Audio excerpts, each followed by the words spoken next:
በስመ አብ ወወልድ ወመንፈስ ቅዱስ አሃዱ አምላክ አሜን። እንደ ኢትዮጵያ ኦርቶዶክስ ተዋሕዶ ቤተ ክርስቲያናችን እምነት ስርዓትና ትውፊት እርሱ አምላካችን በረዳን መልኩ ወደ እያንዳንዳችን ልቦና እንዲያደርስልን ደጅ እየጠናን በምንከታተለው በዚህ በማህደረ ተዋሕዶ መንፈሳዊ የዩቱብ አገልግሎታችን ይህንን መርሃ ግብራችን የምትከታተሉ ሁሉ እንደማትዘነጉት ሌሎቻችንም መቼም በተለያየ ጊዜ አለፍ አለፍ ብለን እየገባን ብናየውም በዓላትን መጠቆማችን ግድ ነውና ለዛሬም የህዳር ሚካኤል በዓልን ለምን እንደምናከብር የገናናው መልአክ የሊቀ መላእክት የቅዱስ ሚካኤልን መታሰቢያ በማድረግ ለሁላችንም ሕይወትና ትምህርት ይሆነን ዘንድ የመላእክትንም ተራዳይነት እናውቅ እንረዳ ዘንድ እርሱ አምላካችን በቸርነቱ የሚያስተምረንን ለህዳር 12 ለታላቅ በዓሉ መታሰቢያ ይሆነን ዘንድ ይች ቅድስት ኦርቶዶክሳዊት ተዋሕዶ ቤተክርስቲያናችን የምታስተምረንን ትምህርት ነው ለዛሬም ይዘን የተመለስ ነው። አምላከ ቅዱስ ሚካኤል አምላከ ቅዱሳን አምላከ ጻድቃን አምላከ ሰማዕታት አምላከ ሐዋርያት አምላከ ነቢያት አምላከ ሕፃናት አምላከ አበው ቀደምት አምላከ ደናግላን አምላከ መነኮሳት አምላከ ሕፃናት ለሁላችንም ለዚህ ሰዓትና ደቂቃ ለመድረሳችን ምክንያታችን እሱ ነውና ይህንንም የሚያደርግልን እሱ ቸሩ መድኃኔዓለም ነውና ለዚህ ሰዓትና ደቂቃ እድሜውን አበድሮ በዚህ መልኩ ተገናኝተን ሰማይና ምድር ሲያልፍ የማያልፈው ቃሉን እንድንሰማ ስለረዳን ስለደገፈን ስላቆመን ክብርና ምስጋና ለገናና ስሙ ይሁንልን። ርርተ ህሊና ርርተ ልቦና የመላእክት እሷ ንጽሕት ቅድስት ድንግል ማርያም አማላጅቱም ዘወትር ከኛ ጋር የሆነው ቃል ኪዳኗ እንደ አይነ ጥቅሻ የሚደርስልን ጸሎቷ ልመናዋ ፊት የማያስመልሰው አንገት የማያስቀልሰው ልጄ ወዳጄ እያለች የምታሳስብልን የዘወትር ምልጃዋ አብሮናለና አማላጅቱም መብርሃንም ስሟ የከበረ የተመሰገነ ይሁን።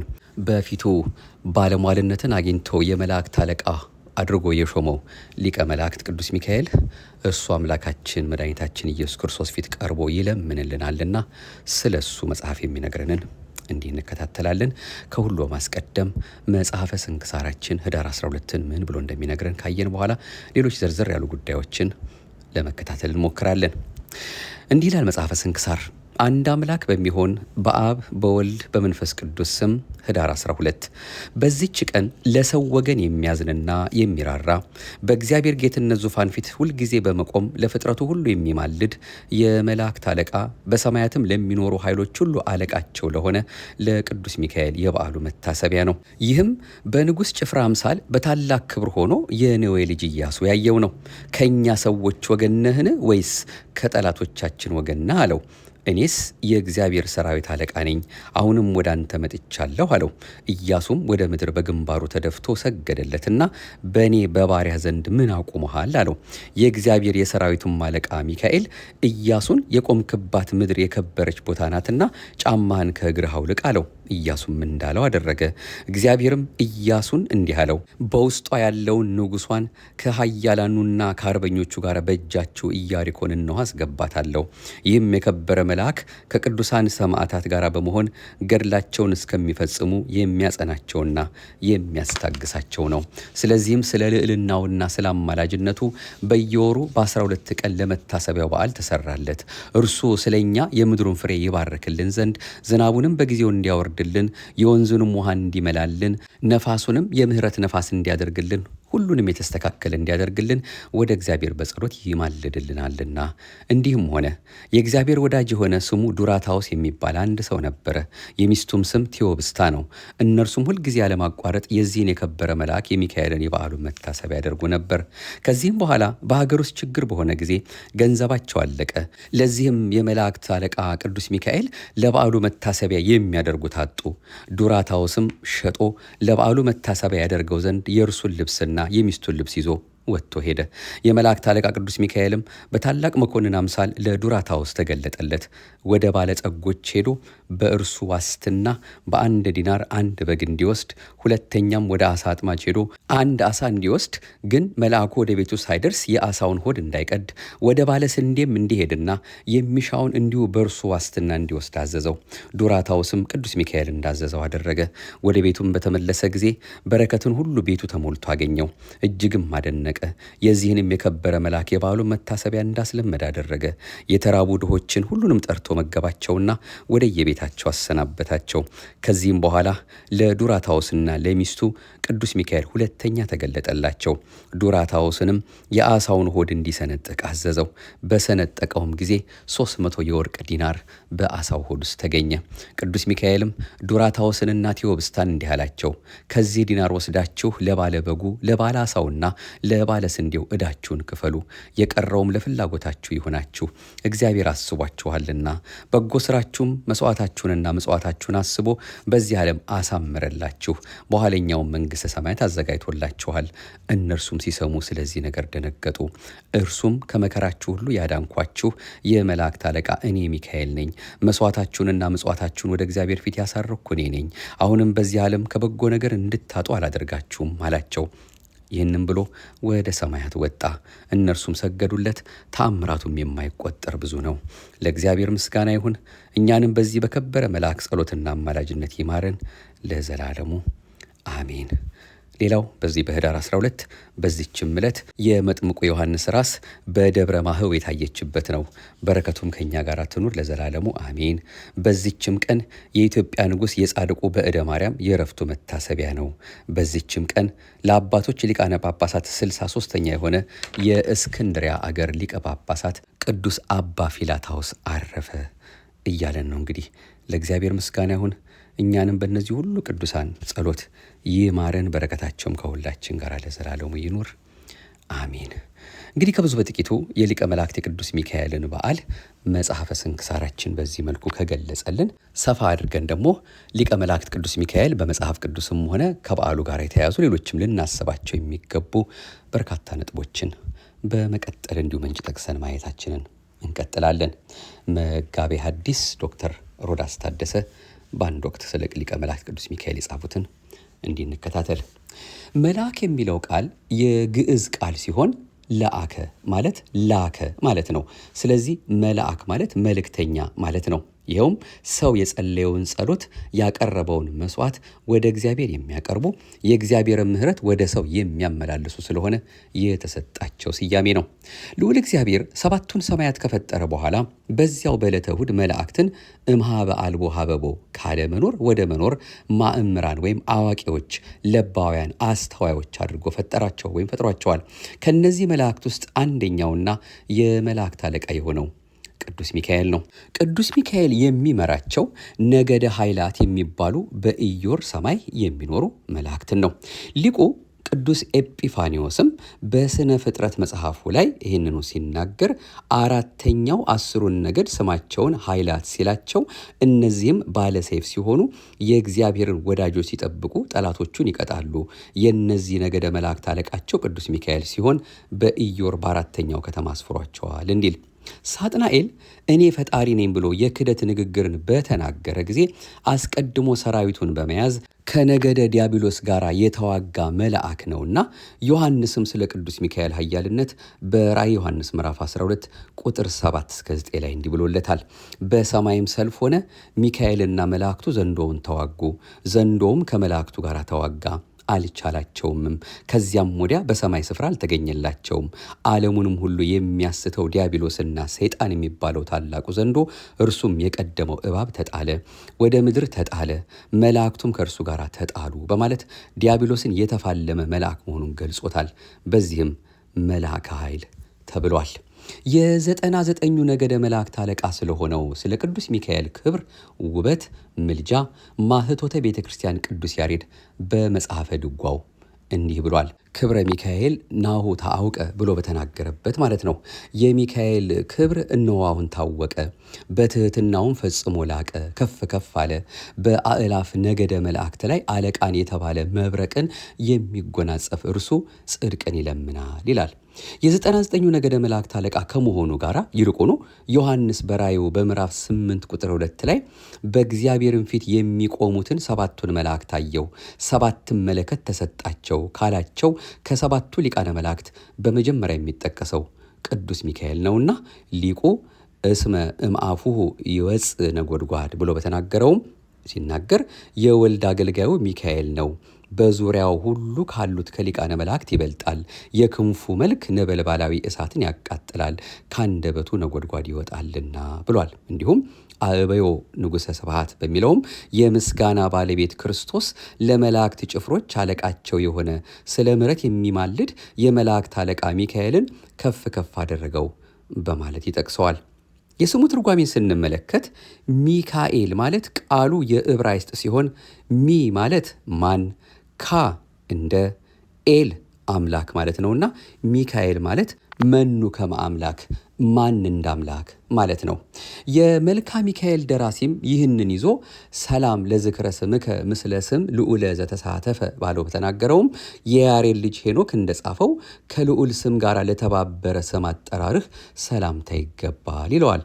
ቅዱስ ያሬድም ስሙ ሚካኤል የተባለ የደስታ መልአክ ለነገደ መላእክት አለቃቸው ነው፣ የተሾመላቸው አለቃቸው እርሱ እየመራቸው በፊት በፊታቸው ይሄዳል ይላል። በብሉይ ኪዳን ለአበው ነቢያት እየተገለጠ ለሐዋርያትም በስብከት አገልግሎታቸው እየተራዳ ለሰማዕታት ለቅዱሳን አበው በተጋድሏቸው እየተገለጠላቸው አስደሳች መልኩን ያዩት ነበር። ይህንን የቅዱስ ሚካኤልን ውበት ቅዱስ ያሬድ አሁንም እንዲህ ይገልጸዋል። መልአከ ፍስሐ ዘአጽፉ መብረቅ እያለ ማለት ነው። መጎናጸፊያው መብረቅ የሆነ የደስታ መልአክ አለቃ ሚካኤል የወርቅ አመልማሎ ነው። የመልካ ሚካኤል ደራሲም ይህንን ውበቱን ሲገልጠው ሰላም ለአክናፊከ እለ በሰማያት ያንበለብሉ ከመሰርቀ ፀሐይ ስነ ጸዳሉ፣ የጸዳሉ ውበት እንደ ፀሐይ አወጣጥ የሆነ በሰማያት ለሚያንበለብሉ ክንፎችህ ሰላምታ ይገባል ይለዋል። ቅዱስ ያሬድ ደግሞ ውእቱ ሊቆሙ ወመልአኮሙ ሚካኤል ስሙ አይኑ ዘርግብ ልብሱ ዘመብረቅ ሐመልማለ ወርቅ፣ አይኑ የርግብ እንደ ርግብ የዋህ ጽሩይ የሆነ ልብሱ የመብረቅ መጎናጸፊያ የሆነለት የወርቅ አመልማሎ ስሙ ሚካኤል የተባለ እርሱ የመላእክት አለቃቸው መሪያቸው ነው ይላል። መጽሐፍ ቅዱስን ስናነብ ሙሴን ከፈርዖን፣ ኢያሱን ከአማሌቅ፣ ሕዝቅያስን ከሰናክሬም፣ ዳዊትን ከጎልያድ እጅ በተራዳይነቱ የጠበቀ ሲሆን ስለ ቅዱስ ሚካኤል አማላጅነትና ተራዳይነት ነቢዩ ዳንኤል ከዋነኞቹ አለቆች አንዱ ሚካኤል ሊረዳ መጣ፣ ነገር ግን በእውነት ጽሑፍ የተጻፈውን እነግርሃለሁ፣ በዚህም ነገር ካለቃችሁ ከሚካኤል በቀር ማንም የሚያጽናናኝ የለም፣ በዚያም ዘመን ስለ ሕዝብ ልጆች የሚቆመው ታላቁ አለቃ ሚካኤል ይነሳል በማለት አማላጅነቱን በተለያየ ቦታ መስክሮለታል። ትንቢተ ዳንኤል ምዕራፍ 3 ቁጥር 13፣ ትንቢተ ዳንኤል ምዕራፍ 10 ቁጥር 21፣ ትንቢተ ዳንኤል ምዕራፍ 12 ቁጥር 1።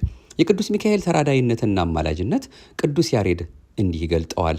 ይህንንም በ14ቱ ልመናህ ምልጃህ፣ በታላቅ ልዕልናህ፣ በሚያስደንቅም ትሕትናህ ሚካኤል ትለምንልን ዘንድ ማለድንህ እያለ እንዲሁም ለኤልዳድና ለሙዳድ የትንቢትን ጸጋ የሰጠ የሚሆን ወልድ በሚመጣ ጊዜ ይምረን ዘንድ ከረቂቅ ነገድ ወገን የሆንከው ሚካኤል ከሲኦል እሳታዊ ሞገድ ማምለጥ እንችል ዘንድ ለእኛ ለምንልንም ብሎ ይናገራል። ከናፍሮቹ የእሳት ልብሶቹ የመብረቅ የሆነ የመላእክት አለቃ ሚካኤል በተራዳይነቱ በጠዋትም በሰርክም በቀንም በሌሊትም ይጠብቃችሁ እንዲል ሙሴን ከፈርዖን፣ ኢያሱን ከአማሌቅ፣ ዳዊትን ከጎልያድ፣ ሕዝቅያስን ከሰናክሬም፣ ዳንኤልን ከአፈ አናብስት፣ ሶስናን ከረበናት፣ ቅድስት አፎሚያን ከዲያብሎስ እጅ በምልጃው የታደገው አስቀድሞም ዘንዶ ዲያብሎስን ተፋልሞ የጣለው ይህ መልአክ ቅዱስ ሚካኤል ራሶቹ 7 ቀንዶቹ 10 ከተባለው ዓለምን እየተበተባት ካለው ከዘንዶው ከ666 የሐሳዌ መሲህ ክፉ አሰራር በቀንም በሌሊትም ተራድቶ ይጠብቀን። ራእይ 12 ቁጥር 7፣ ራእይ 13 ቁጥር 1 እስከ 3። ቅዱስ ሚካኤልን ጨምሮ እነዚህ ቅዱሳን መላእክት ሰው የጸለየውን ጸሎት፣ ሌሎችም ማለት ነው፣ ሰው የጸለየውን ጸሎት ያቀረበውን መስዋዕት ቅድመ እግዚአብሔር በማድረስ የእግዚአብሔርን ምሕረት ወደ ሰው በማምጣት ሰውን ከአምላካቸው ጋር በማማለድ ጸንተው ያሉ እንደሆኑ በመጽሐፍ ቅዱሳችን በብዙ ቦታ ተጠቅሶ ይገኛል። የመላእክት አለቃ የቅዱስ ሚካኤል በረከት ይደርብን። መልካም በዓል ብለው ነበር እንግዲህ በአንድ ወቅት መጋቢ ሐዲስ ዶክተር ሮዳስ ታደሰ ጽፈው አስተላልፈውልን የነበረው መልእክት። አሁንም እንዲሁ ከሌላ ምንጭ ጠቅሰን ደግሞ የሊቀ መላእክት የቅዱስ ሚካኤልን ስሞቹን ደግሞ እንዲናጠናለን። ሚካኤል ማለት ከላይ እንዳየነው መኑ ከመ አምላክ እግዚአብሔር ወይም እንደ እግዚአብሔር ያለ ማን ነው ማለት ነው። ይህም የእግዚአብሔርን ገናንነትና እሱን የሚመስል አምላክ እንደሌለ የሚያመለክት ነው። እንደ እግዚአብሔር ያለ ቅዱስ፣ ንጹሕ፣ ሩሩህ፣ ኃያል፣ ረቂቅ ማን ነው? መልሱ ማንም የለም ነው። ቅዱስ ሚካኤል የስሙ ዘርፍ ሆነው የሚጨመሩ መጠሪያዎችም አሉት። እነዚህም ከእግዚአብሔር ዘንድ የተሰጠውን የባለሟልነት ክብር የሚገልጹ ናቸው። ይኸውም መላከ ኃይል፣ መጋቤ ብሉይ፣ መላከ ምክሩ ናቸው። መላከ ኃይል መባሉ እግዚአብሔር በእሱ አማካኝነት ታላላቅ ስራዎችን በመስራት ኃይሉን ስለገለጸ፣ ዲያብሎስን ከነሰራዊቱ ስላሸነፈ ነው። መጋቤ ብሉይ የተባለበትም ምክንያት በብሉይ ኪዳን ውስጥ ከእግዚአብሔር እየተላከ ብዙ ታላላቅ ስራዎችን የሰራ በመሆኑ ነው። መላከ ምክር ወይም የእግዚአብሔር የምክሩ አበጋዝ የተባለበትም ምክንያት እግዚአብሔርን በምክሩ ይረዳዋል ለማለት ሳይሆን እግዚአብሔር የሚሰራውን ስራ ለወዳጁ ለቅዱስ ሚካኤል ይገልጽለታል፣ በሱም አማካኝነት ይሰራል ለማለት ነው። ቅዱስ ሚካኤል በመጽሐፍ ቅዱስ አሁን ያየነውን ከላይ ያየነውን ትንሽ የሚያጠናክርልን ነው። ቅዱስ ሚካኤል በዚህ ሁሉ ልዕልና ላይ ትህትናን ደርቦ የያዘ፣ በጸሎቱ ተማጽኖ በተራዳኢነቱ አምኖ ለሚለምነው ሁሉ ፈጥኖ በመድረስ ከሰራዊት አጋንንት ተንኮል የሚያድን መልአክ ነው። ወደ ቅዱስ መጽሐፍ ስንገባ ታዲያ ለቅዱስ ሚካኤል የተሰጠውን ክብርና ባለሟልነት እንዲሁም የሰራቸውን ስራዎች እንመለከታለን። በመጀመሪያ ከላይ እንዳየነው ኢያሱ መጽሐፈ ኢያሱ ምዕራፍ 5 ቁጥር 13 ላይ እንዲህ ይላል። እንዲህም ሆነ ኢያሱ በኢያሪኮ አጠገብ ሳለ ዓይኑን አንስቶ ተመለከተ፣ እነሆም የተመዘዘ ሰይፍ በእጁ የያዘ ሰው በፊቱ ቆሞ ነበር። ኢያሱም ወደ እርሱ ቀርቦ ከእኛ ወገን ወይስ ከጠላቶቻችን ወገን ነህ አለው። እርሱም አይደለሁም፣ እኔ የእግዚአብሔር ሰራዊት አለቃ ሆኜ አሁን መጥቻለሁ አለ። ኢያሱም ወደ ምድር በግንባሩ ተደፍቶ ሰገደ። ጌታዬ ለባሪያው የሚነግረው ምንድን ነው አለው። የእግዚአብሔርም ሰራዊት አለቃ ኢያሱን አንተ የቆምክበት ስፍራ የተቀደሰ ነውና ጫማህን በፊቱ አውልቅ አለው። ኢያሱም እንዲሁ አደረገ ይላል። ይህን ጥቅስ ልብ ብለን ብናጤነው ለሌላው ሁሉ መሪ ይሆናልና ጥቂት ለማብራራት እንሞክር። እንዲሁም እግዚአብሔር ራሱ ለኢያሱ በሕይወት ዕድሜ ሁሉ ማንም አይቋቋምህም፣ ከሙሴ ጋር እንደሆነው እንዲሁ ካንተ ጋር እሆናለሁ፣ አልጥልህም፣ አልተውህም በማለት ምን ያህል እንዳከበረውም ያስረዳል። ኢያሱ ምዕራፍ 1 ቁጥር 1 እስራኤላውያን አሞራውያንን በወጉ ጊዜ ቀኑ ስለመሸባቸው ከመደበኛ የተፈጥሮ ሕግ ውጪ ቀኑ እንደማይጨልምና መዓልቱ እንዲረዝም ኢያሱ በጸሎት ፈጣሪውን ስለጠየቀ እግዚአብሔርም ጸሎቱን ሰምቶ ቀኑን አስረዝሞ ከሰማይ በረድ አዝንሞ ጠላቶቻቸውን በማጥፋት የፈጸመውን አስደናቂ ተአምር እንዲህ ብሎ ጽፏል። ፀሐይም በሰማይ መካከል ዘገየ፣ አንድ ቀንም ሙሉ ያህል ለመግባት አልቸኮለም፣ እግዚአብሔር ለእስራኤል ይዋጋ ነበርና። እግዚአብሔር የሰውን ቃል ወይም ልመና የሰማበት እንደዚያ ያለ ቀን ከዚያም በፊት ከዚያም በኋላ አልነበረም።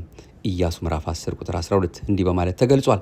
በጠቅላላው ከኢያሪኮ ጀምሮ ታላላቅ የአሕዛብ ምሽጎችን አፍርሶ አሕዛብን አጥፍቶ እግዚአብሔር ለአብርሃም፣ ለይስሐቅ፣ ለያዕቆብ የማለላቸውን የተስፋይቱን ምድር ለልጆቻቸው ያወረሰ ኢያሱ ነው። ይህ የእስራኤል መሪ በእጅ የተመዘዘ ሰይፍ ይዞ የተገለጸለት ቅዱስ ሚካኤል መሆኑን አላወቀም። ከቃሉ እንደምንረዳው ከራሱ ወገን ወይም ከጠላቶቹ ወገን የሆነ አንድ ወታደር መስሎት ነበር። መልአኩ በሰው አምሳል ስለተገለጸለት አላወቀውም ነበር። ያነጋገረውም ያለ ፍርሃት፣ ያለ ጭንቀት፣ ያለ ድንጋጤ ወታደሮቹን እንደሚያነጋግር ዘና ብሎ ነው። ሆኖም ከመልአኩ የተሰጠው መልስ ታላቅ መሪና ነቢይ የሆነውን የኢያሱን አስተሳሰብ ለወጠው። ይኸውም ከወገኖችህ ወይም ከጠላቶች አይደለሁም፣ እኔ የእግዚአብሔር ሰራዊት አለቃ ሆኜ አሁን መጥቻለሁ የሚለውን ቃል ሲሰማ ኢያሱ በፊቱ የቆመው ተራ ወታደር ሳይሆን የመላእክት ሰራዊት አለቃ፣ ከሙሴ ሳይለይ የእስራኤልን ሕዝብ የሚጠብቅ የእግዚአብሔር መልአክ ቅዱስ ሚካኤል መሆኑን ሲረዳ ለመልአኩ ክብር መስጠት ስለሚገባ የአክብሮት ስግደት ሰገደለት። ጌታዬ ለባሪያው የሚነግረው ምንድን ነው በማለት በትህትና ጠየቀ። ጌታዬ አንተ ቅዱስ ሚካኤል ለእኔ ለባሪያ ለኢያሱ የምትነግረኝ ምንድን ነው በማለቱ የእግዚአብሔርን ክብር ለፍጡር መስጠቱ አይደለም፣ መላእክት ጌቶች ይባላሉና ጌትነታቸውም የጸጋ ጌትነት ነው። ኢያሱ መልአኩን ጌታዬ ብሎ ከጠራው እኛማ ኃጢአተኞች ጌታዬ ቅዱስ ሚካኤል ለእኔ ለባሪያ ጸልይልኝ መጥተህ አድነኝ በማለት የአክብሮት ወይም የጸጋ ስግደት በመስገድ ብንለምነው ከመጽሐፍ ቅዱስ ትምህርት ውጭ አልወጣንም። የፈጣሪን ክብር ለፍጡርም አልሰጠንም። ተሳስታችኋል የሚለን ሰው ቢኖር ማለት ነው እኛ አብነት ያደረግነው የእግዚአብሔር ወዳጅ ኢያሱን ስለሆነ ኢያሱም ተሳስተሃል ይባላላ። መልአኩም ኢያሱ ያቀረበለትን የአክብሮት ስግደትና ጥያቄ በመቀበል ከእግዚአብሔር የተሰጠውን መልእክት ነገረው። ኢያሱም ትእዛዙን ፈጸመ። የቅዱስ ሚካኤል ክብር። በመጽሐፍ ቅዱስ ውስጥ ቅዱስ ሚካኤል ለማንም ያልሰጠ እጅግ ታላቅ የሆነ ክብር እንደተሰጠው ተጽፎ እናገኛለን። ይኸውም በዕለተ ምጽአት ጌታችን ቅዱሳን መላእክትን አስከትሎ በክበበ ትስብእት በግርማ መለኮት በሚመጣበት ጊዜ ከእግዚአብሔር ዘንድ በሙታን ላይ ስልጣን የተሰጠው ለዚሁ ለኃያሉ መልአክ ለቅዱስ ሚካኤል ነው። ይህንንም ቅዱስ ጳውሎስ በሚገባ ገልጾታል።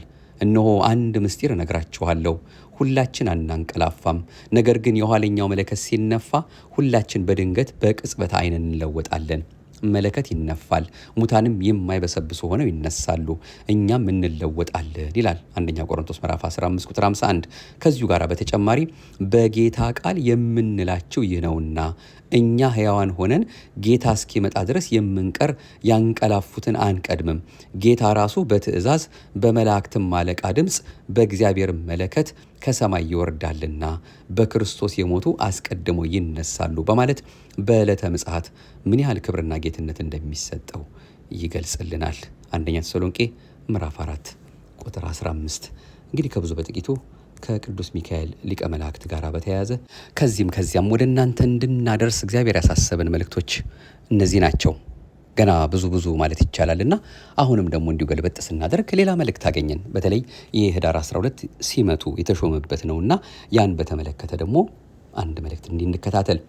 ገናናው መልአክ ቅዱስ ሚካኤል ዲያብሎስን ወደ ጥልቁ ጥሎት በእርሱ ምትክ ከሁሉ የበላይ ሆኖ በተሾመበት በዚህ ዕለት በበዓሉ መታሰቢያ በህዳር 12 ቀን የክብር ባለቤት በሆነ በእግዚአብሔር ፈቃድ ክንፎቹን ወደ ሲኦል ያወርዳል፣ ኃጣንንም ወደ አዲሲቱ ምድር ያወጣቸዋል። ይኸውም የመላእክት አለቃ የሚካኤል ሰራዊት ይሆናሉ። ይቅርታ የተደረገላቸውና ምሕረት አግኝተው በአንድ ጊዜ በክንፉ ያወጣቸው ስፍር ቁጥር የላቸውም። ቅዱስ ሚካኤል በየዓመቱ በህዳር 12 ቀን እንዲህ እያደረገ እልፍ ነፍሳትን ያወጣል። የቤተ ክርስቲያን ወገኖች የሆኑትን ሁሉ እንደ ስራቸው ወደ ምሕረት ቤት ወደ ሰማያዊት ኢየሩሳሌም ይወስዳቸዋል። ከዚህም በኋላ ወደ አብ መጋረጃ ውስጥ ይገባል። በዚችም ዕለት ምድራዊትና ሰማያዊት ስለሆነች ምሕረቱም ከመንበሩ በታች ይሰግዳል። ስለ ውሃ ምንጮች፣ ስለ ወይን ቦታዎች፣ ስለ ምድር ፍሬዎች፣ በምድርም ላይ ስለሚኖሩ ስለ ሰው ልጆች ነፍስ ሁሉ፣ ስለ እንስሳትም፣ ስለ ሰማይ ወፎችም፣ ስለ ባህር ዓሣዎችም፣ በምድር ላይና በባህር ውስጥ ስለሚንቀሳቀሱ ሁሉ የምሕረት ባለቤት ከሆነ ከአብ ዙፋን በታች ሁል ጊዜ በማመስገን ይሰግዳል። ልመናውንም እስኪሰማውና የምሕረትንም ቃል እስኪያስተላልፍለት ድረስ ከእግረ መንበሩ ስራ አይነሳም። ለዚህ ዓለም ምሕረትን የሚለምኑ ቅዱሳን መላእክትም በየዓመቱ ህዳር 12 ቀን በእግዚአብሔር የዙፋን አውደ ምሕረት ዙሪያ ተሰብስበው ስለ ሰውና ስለ እንስሳትም ሁሉ ምሕረትን የሚለምን ቅዱስ ሚካኤል ከአብ መጋረጃ ውስጥ በወጣ ጊዜ ቸርና መሐሪ አብ ለቅዱስ ሚካኤል የሰጠው ልብሱን እነዚያ መላእክት ይመለከታሉ። ይቅርታን የማግኘት ምልክታቸው ነውና። ስለዚህ እነዚህ ቅዱሳን መላእክት በምድር ላይ ምሕረት እየተደረገ ወይም እንደተደረገ ሰውንም እንስሳትንም ይቅር እንዳለ በዚህ ዓለምም የሚሆነውን ሁሉ አይተው ቅዱስ ሚካኤል በለበሰው ልብስ አምሳል ያውቁታል። ስንክሳሩ እንደሚለው ይህ እጅግ የከበረ ገናና መልአክ ቅዱስ ሚካኤል ከቅዱሳን ሰማዕታት ጋር በመሆን ገድላቸውን እስኪፈጽሙ ድረስ የሚያጽናናቸውና የዘወትር ጠባቂያቸው ሆኖ የሚራዳቸው እርሱ ነው። የብዙዎቹንም ቅዱሳን ገድል ስንመለከት የዘወትር ጠባቂያቸው ቅዱስ ሚካኤል ነው። ቅዱስ ሚካኤል አቡነ ሀብተ ማርያምን እንደ ጓደኛ ሆኖ ዘወትር ይጎበኛቸው ነበር። ሌሎች ቅዱሳን አባታችንን ሊጎበኟቸው መጥተው ከደጅ ቆመው እንደሆነ ቅዱስ ሚካኤል አባታችንን እከሌ ጉዳዩ እንዲህ ነው፣ እንዲህ ብለህ ተናገረው እያለ ያማክራቸው ነበር። እሳቸውም ቅዱስ ሚካኤል ካዘዛቸው በቀር ምንም አይሰሩም ነበር። ቅዱሳት መጽሐፍትንም ባነበቡ ጊዜ ኃይለ ቃሉን እየተረጎመ ምስጢራትን ይነግራቸዋል፣ የተሰወረውንም ይገልጥላቸዋል። አቡነ ተክለ ሃይማኖት ወደ አቡነ ኢየሱስ ሞዐ መጥተው በሐይቁ ዳር ቆሞ ሳለ ይህ ገናና መልአክ ቅዱስ ሚካኤል ተገልጦላቸው ነው በእግሩ በውሃው ላይ እየሄደ እያሳያቸው ተከትለውት እንዲሄዱ የነገራቸው። አባታችን አቡነ ተክለ ሃይማኖትም መልአኩን ተከትለው ሐይቁን በእግራቸው ተራምደው ተሻግረው አቡነ ኢየሱስ ሞዐን አገኟቸው። እርሳቸውም አቡነ ተክለ ሃይማኖት ወደ እርሳቸው እየመጡ እንደሆነ በመንፈስ አውቀው ነበርና ሲያገኟቸው በጣም ተደስተው ከተቀበሏቸው በኋላ አመንኩሰዋቸዋል። ከዕለታትም በአንድ ቀን እናታችን ቅድስት ክርስቶስ ሰምራ ዕለተ ሞቷን እያሰበች በጣና ባህር ውስጥ ቆማ ስታለቅስና ስትጸልይ ሳለች ዲያብሎስ በሊቀ ጳጳሳት ተመስሎ እጅግ አስደናቂና ግሩም በሆነ አርያ ወደ እርሷ መጣ። እርሷም ልትሰግድለት ወደደች፣ ከሐዘኗ ያረጋጋት ዘንድ ከቅዱሳን አንዱ የመጣ መስሏት ነበርና። ነገር ግን የመላእክት አለቃ ቅዱስ ሚካኤል ፈጥኖ ደረሰና ይህ ሰይጣን እንጂ ጳጳስ ወይም ከቅዱሳን አንዱ አይደለምና አትስገጅለት ብሎ ወደ ኋላዋ መለሳት። ዳግመኛም አሁንም እንደ ልማድሽ ሂጂና ጠይቂው ማን እንደሆነ ይነግርሻል አላት። በዚህን ጊዜ ወደ እርሱ ሄደችና እሰግድል ዘንድ አንተ ማነህ? ስምህስ ማን ይባላል? ስትል ጠየቀችው። እርሱም የመላእክት አለቃ ቅዱስ ሚካኤል ነኝ አላት። የመላእክት አለቃ ቅዱስ ሚካኤል ከእርሷ ጋር እንዳለ አላወቀም ነበርና እርሱ በእርሷ ላይ ተንኮል ለመስራት እንደ ተራቀቀ ሁሉ እርሷም ነቃችበት፣ ተራቀቀችበት። በሌላም ጊዜ ይህች ቅድስት እናታችን ክርስቶስ ሰምራ ጌታችንን አቤቱ ፈጣሪ ፈቃድህስ ቢሆን የአዳም ልጆች ከስቃይ ከኩነኔ ይድኑ ዘንድ ዲያብሎስን ይቅር ትለውና ትምረው ዘንድ እለምንሃለሁ። የኃጥእን መመለሱን እንጂ ጥፋቱን አትወድምና የምለምንህ ወድጀው አይደለም፣ ነገር ግን እርሱ ከተማረ በአዳም ልጆች ላይ ስቃይና ኩነኔ ሊኖር አይችልም ብዬ በመገመት ነው እንጂ አለችው። ይህንንም ባለችው ጊዜ ጌታ በጥያቄዋ ተገርሞ ዲያብሎስን ማረልኝ ስላለችው ማለት ነው፣ ሌሎች ካንቺ በፊት የነበሩ ካንቺም በኋላ የሚነሱ የማያስቡትን እጅግ የሚያስደንቅ ልመና ለመንሽኝ ብሎ ካደነቃት በኋላ ቅዱስ ሚካኤልን ጠርቶ ሳጥናኤል እሺ ካላት ታወጣው ዘንድ ወደ ሲኦል ይዛሃት ሂድ ብሎ አዞታል። በዚያም ሄዳ እንኳን እርሱ ሊመለስላት ይቅርና እርሷንም ከሲኦል ወረወራት። ነገር ግን ይጠብቃት የነበረው መልአክ በእሳት ሰይፉ ዲያብሎስን በመቅጣት እርሷን መዞ ሲያወጣት በዚህ ጊዜ በቅዱስ ሚካኤልና በእርሷም ክንፍ ተጣብቀው 10,000 ነፍሳት ሊወጡ ችለዋል። እርሷም በዚህ እጅግ ተደስታ ወደ ፈጣሪዋ ሄዳ አቤቱ ፍርድህ የቀና ምሕረት የበዛ ነው እያለች ለጌትነቱ ክብር ሰግዳለች። እንግዲህ ሊቀ መላእክት ቅዱስ ሚካኤል ከቅዱሳን ሁሉ ጋር በዚህ መልኩ ይጠብቃቸው ይራዳቸው ዘንድ ለአብነት ያህል ነው እንግዲህ ያየ ነው። ሕዝበ እስራኤልንም ቀን በደመና ሌሊት በብርሃን እየመራ ወደ ወደዱት ቦታ ያደርሳቸው ዘንድ ይመራቸው፣ ይጠብቃቸው፣ ይከልላቸው እርሱ ፊት ፊት እየመራ መንገዳቸውን ያቃናላቸው የነበረ ሊቀ መላእክት ቅዱስ ሚካኤል እንደሆነም መጽሐፍ ቅዱስ ይነግረናል። እንደውም ሁላችንም በየጊዜው እንደምንሰማው ኦሪት ዘጸአት ምዕራፍ 23 ከቁጥር 20 ጀምሮ የተገለጸውን ቃል ብናይ እንዲህ የሚል ቃል አለ። ኦሪት ዘጸአት ምዕራፍ 23 ከቁጥር 20 ጀምሮ በመንገድ ይጠብቅ ዘንድ ወዳዘጋጀውትም ስፍራ ያገባ ዘንድ እነሆ እኔ መልአክን በፊትህ እሰዳለሁ፣ በፊቱ ተጠንቀቁ፣ ቃሉንም አድምጡ። ስሜም በእርሱ ስለሆነ ኤል የሚለው ስም መላእክት ላይ ያለው እግዚአብሔር ማለት ነውና ስሜም በእርሱ ስለሆነ ኃጢአት ብትሰሩ ይቅር አይልምና አታስመርሩት። አንተ ግን ቃሉን ብትሰማ ያልኩህንም ሁሉ ብታደርግ ጠላቶችን እጣላቸዋለሁ፣ የሚያስጨንቁህንም አስጨንቃቸዋለሁ፣ መልአኬ በፊትህ ይሄዳልና እያለ የሚናገረውን በእውነት በዚህ ልብ ብለን ልንከታተለው ልንኖርበት የመላእክትንም ተራዳይነት እነሱንም መናቅ እንደሚያስቀጣም በዚህ መልኩ ቅዱሱ መጽሐፍ የነገረንን በልባችን ያሳድርልን ዘንድ ልብ ልንለው ያስፈልገናል። እጅግ በጣም ብዙ ነገሮችን ስለ ሊቀ መላእክት ቅዱስ ሚካኤል ማለት ይቻላል። ራሱን የቻለ መላእክትን የምንመለከትበት ልዩ ተከታታይ መርሃ ግብር ወደፊት ስለሚኖረን የበለጠ ግልጽ የሚሆንልን በዛን ጊዜ ደግሞ የምንሰማቸው መልእክቶች ስላሉ ያንን በትዕግስት እየጠበቅን እንቆያለን ማለት ነው። አንዱ እንደው ልብ ልንለው የሚያስፈልገን ቅድም ከላይ ቅዱሳንን ይራዳል ወይም ደግሞ ከሚለምኑት ከሚማጸኑት ዝክሩን ከሚያዘክሩት ጋር አብሯቸው ነው የሚለው የሰኔ ሚካኤሉን በዓል ላይ ስንደርስ አፎሚያንና ባህራንን እንዴት እንደጠበቀም በዚሁ አጋጣሚ እንደው እንደ ማጣቀሻ አድርገን እሱንም አክለን ማየት እንችላለን። ያው በጊዜው ጊዜ እንነጋገርበታለን ለማለት ነው። ከቅዱስ ሚካኤል ጋር ለዛሬ እሱ አምላካችን የወደደውን የፈቀደውን በዚህ መልኩ እንድንማር ፈቅዶልናል። ከመጽሐፈ ስንክሳር እንዲሁም የሕይወትን ቃል ያሰማልንና መጋቢ አዲስ ዶክተር ሮዳስ ታደሰ በአንድ ወቅት በፌስቡካቸው ላይ ጽፈውት ከነበረውና እንዲሁም ከተለያዩ የፌስቡክ ገጾች ይህንኑ በዓል የሚያጠናክርልንን አንዱ ቢያጎለው አንዱ ያልተናገረውን ያሟላልን ዘንድ በማለት አውጣተን ወደ እናንተ ያመጣ ነው። ምናልባት እንግዲህ ይህን መርሃ ግብራችንን ያው እንደ እግዚአብሔር ፈቃድ 200,000 ደርሰናል ብለን እናንተን አመስግነናል። ከዚህ ቀደም ባለው መርሃ ግብራችን ማለት ነው። ምናልባት እስከዛሬ ስትከታተሉ የቆያችሁ የድርሳነ ሚካኤል፣ ድርሳነ ገብርኤል፣ ድርሳነ ኡራኤል የሶስቱንም የ12ቱንም ወር ወደ እናንተ አድርሰናልና ምናልባት ፕሌሊስት የሚለው ላይ ወደ ታች ብትፈልጉት ታገኙታላችሁ። አንድ ላይ ሆኖ ታገኙታላችሁ። ድርሳነ ሚካኤል ጋር ሄዳችሁ የህዳርን ከፍታችሁ ለነገ የሚሆነውን ወይም ደግሞ ለቅዱስ ሚካኤል መታሰቢያ የሚሆነውን ማዳመጥ ትችላላችሁ። ገብርኤል ደግሞ ቅዱስ ገብርኤል ሲመጣም እንደዚሁ በየወሩም ቢሆን የተቀመጠ ስለሆነ ያንንም እየከፈትን ማዳመጥ እንደምንችል ከወዲሁ ለመጠቆም እንወዳለን። ገድለ ቅዱስ ገብረ መንፈስ ቅዱስ፣ ገድለ ተክለ ሃይማኖት፣ ገድለ ጊዮርጊስ እነዚህ ሁሉ ቀድተን አስቀምጠንላችኋል። ፕሌሊስት ላይ ያው መፈለግ ነው እንግዲህ ትንሽ ወደ ኋላ መፈለግ ነው። ጊዜ የሚፈጅ አይደለም። 1 ደቂቃ 2 ደቂቃ ነው። ወደ ታች ብቻ ፕሌሊስት የሚለውን ስትጫኑ ፕሌሊስት መባሉ ለምንድን ነው? ያው 4 5 6 መርሃ ግብሮች አንድ ላይ ሆኖ የተቀመጡበት ስለሆነ ለመፈለግ አያስቸግርም። በስሙ ወደ ታች ሄዳችሁ ልታገኙትና ልታደምጡት ትችላላችሁ። የሰማነውን ሁሉ በልባችን ጽላት መድኃኔዓለም በቸርነቱ ይጻፍልን። የቅዱሳን መላእክት ተራዳይነታቸው አብሮን ይሁን። ቅዱስ ሚካኤል ሊቀ መላእክት እርሱ በአምላኩ ፊት ባለሟልነትን ያገኘ መጋቤ ብሉይ መልአከ ምክሩ መልአከ ኃይል ሊቀ መላእክት ቅዱስ ሚካኤል አሁንም በአማላጅነቱ በተራዳይነቱ የልባችን መሻት አምላካችን ይፈጽምልን ዘንድ በአምላኩ ፊት ቆሞ በባለሟልነት ስለኛ ብቻ አይደለ ስለ ሕዝባችን ለምኖልን ደጉን መልካሙን ጊዜ ቸሩ አምላካችን ስለ ሊቀ መልአክ ስለሱ ብሎ እንዲያመጣልን የደግነቱን ስራ እንዲሰራልን ፈቃዱ ይሁንልን። ሁላችንንም ለክብር ያብቃን ቸሩ መድኃኔዓለም። ከዚህች ዕለት ረድኤት በረከትን ያሳትፈን። ደሞ ዕድሜውን አበድሮ የቀጠሮ ሰዎች ብለውን በቀጣዩ ደግሞ በሌላ መርሃ ግብር እንድንመለስና የተለያዩ ትምህርቶችን ደግሞ እንዲሁ እንድንሰማ የእሱ አምላካችን የተቀደሰ ፈቃዱ ይሁንልን። ማህደረ ተዋህዶን ነበር ስናደምጥ የቆየ ነው። ለቅዱሳን ፈጸማ አንድ ጊዜ በተሰጠችዋ በነጻች በጎላች በተረዳች በዚች በአንዲቷ ኦርቶዶክሳዊት ተዋህዶ ቤተክርስቲያናችን እምነት ስርዓትና ትውፊት የእሱ የአምላከ ቅዱሳን ፈቃዱ ሆኖልን እሱ እየረዳን ወደ እናንተ ያደረስነውን መርሃ ግብራችንን ይበራል በክንፉ ምልጃውን ፈጣን ነው።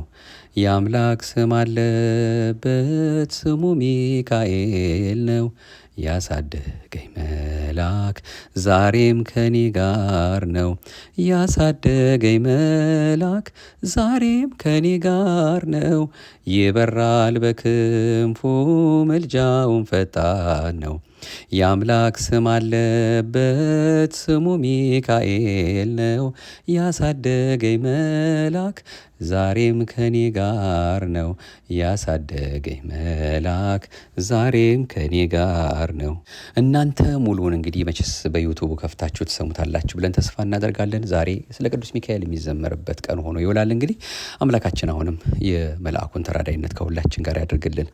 አምላክ ወላዲተ አምላክ የእናትነት ፍቅሯ ሳይለየን እኔንም እናንተንም መጨረሻችን እንድታሳምርልንና ልጇ ወዳጇ የፈቀደውን የወደደው መልካሙን ነገር ከሕይወታችን እንዳያጠፋብን ከሁሉ በላይ በእውነት በየቀኑ በየደቂቃው በየሰከንዱ የምንለምነው ሀገራችን ኢትዮጵያን በዓይነ ምሕረቱ እንዲመለከትልን የምንማጸነው አምላካችን ስለ አዛኝቱ አስራት አድርጎ ስለሰጣት ስለ እመብርሃን ብሎ ወገኖቻችንን ከሰቆቃ ከድካም ከእንባ እንዲጠብቅልን ከፈተና እንዲታደግልን ደጉም መልካሙን ጊዜ እንዲያቀርብልን ለክፉዎች ልብ እንዲሰጥልን የእሱ የአምላካችን በእውነት ፈቃዱን መለመን መማጸን አለብን።